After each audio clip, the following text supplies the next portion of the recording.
A placard printed with the word "Hope" went up this month on a nondescript manufacturing building, tucked at the end of a long driveway on an industrial road in North Hollywood. The sign is one hint that in less than a week's time, a 24/7 homeless shelter will open its doors in the San Fernando Valley, where before there had only been one such year-round shelter. Partly visible from the road, at 13,160 Raymer Street, the sign reads, "Hope of the Valley," on closer inspection, revealing the name of the nonprofit tasked with operating the shelter.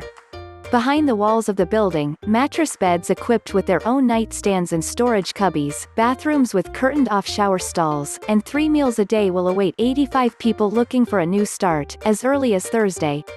But in order for the 15,000 square foot building, which is designated for manufacturing uses, to be converted into a temporary home for dozens of people, it took a declaration of emergency by the City of Los Angeles, the nonprofit's CEO, Ken Kraft, said. Such a building, which had once housed a print shop, could easily have become a cannabis grow house, having been eyed by many such companies as a potential home, he said. So the recognition that the building could be needed to help address the growing homelessness crisis in Los Angeles was a game-changer. 3 or 4 years ago, we could never have built a shelter in a facility like this, he said.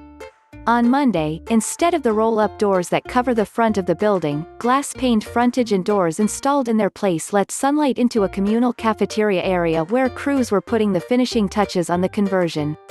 Not yet installed was an outdoor dog run, which was planned in anticipation of their future residents' furry companions. And the case management offices that line the front of the building were still sparsely furnished other than some desks and a few potted plants.